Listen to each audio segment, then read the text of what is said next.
केंद्रीय मंत्री शिवराज सिंह चौहान ने जालंधर में प्रेस कॉन्फ्रेंस के दौरान कहा कि उन्हें एक बार फिर पंजाब की इस पवित्र भूमि में आने का सौभाग्य मिला। उन्होंने बताया कि सुबह से ही उन्होंने अपने दो विभागों कृषि और ग्रामीण विकास के कार्यों और प्रगति का निरीक्षण किया। मंत्री चौहान ने रणवीर कला गांव का उदाहरण साझा किया, जहां पिछले 6 वर्षों से कोई फसल की अवशेष या स्टबल नहीं जलाई गई। यहाँ के लोग इसे बोझ नहीं बल्कि आशीर्वाद मानते हैं। गाँव वाले फसल की अवशेष को सीधे मिट्टी में मिलाकर खेतों में सीधे बीज बोते हैं। इस प्रक्रिया के कई लाभ हैं। सीधे बीज बोने की तकनीक में खेतों में सिंचाई की आवश्यकता नहीं होती, यानी पलेवा किए बिना ही फसल बोई जा सकती है, जिससे पानी, बिजली और डीजल की बचत होती है। इसके अलावा खेतों में प्राकृतिक मल्विंग बनती है, जिससे मिट्टी की नमी लंबे समय तक बनी रहती है। खरपतवार कम उगते हैं और मिट्टी उपजाऊ बनी रहती है। शिवराज सिंह चौहान ने बताया कि इस तकनीक से मिट्टी में कार्बन की मात्रा बढ़ी है, उत्पादन लागत कम हुई है और इसका लाभ केवल गेहूं तक ही सीमित नहीं है, बल्कि आलू, सरसों और अन्य फसलों की गुणवत्ता और पैदावार में भी सुधार हुआ है।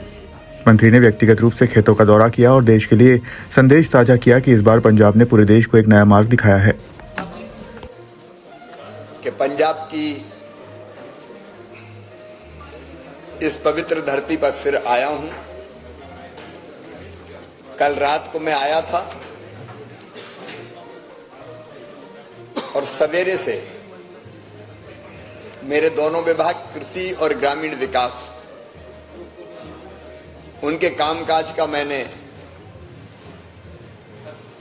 ब्यौरा लिया, निरीक्षण किया। पहले रणवीर कला गांव में 6 साल से वो गांव पराली नहीं जला रहा। पराली को वो बोझ नहीं मानते, वरदान मानते हैं। और पराली को हैप्पी सीडर वगैरह से खेत में ही मिला के डायरेक्ट सीडिंग करते हैं। और मैं बहुत ब्रीफली बता रहा हूं, क्योंकि मैं एक बार बता चुका हूं कि उसके फायदे कितने हैं। एक तो डायरेक्ट सीडिंग में पानी नहीं देना पड़ता, बिना पानी दिए पलेवा किए सीडिंग हो जाती है। पानी बचता है, बिजली या डीजल बचता है। पराली के कारण खेत की मल्चिंग हो जाती है, नमी ज्यादा देर तक रहती है, खरपतवार नहीं पनपता।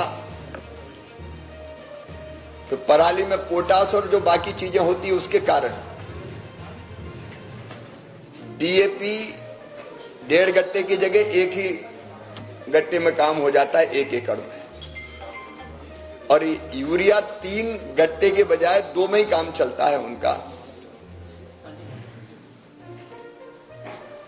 जो जैविक कार्बन है, खेती में वो बढ़ा है, लागत घटी है। और ये केवल गेहूं के मामले में नहीं, कनक के मामले में नहीं है। आलू, सरसों, मस्टर्ड, सबकी क्वालिटी बेहतर होती है और उत्पादन बढ़ता है। मैं खुद देखने गया खेतों में और मैंने देश को संदेश दिया कि इस बार पंजाब ने पूरे देश को राह दिखाई है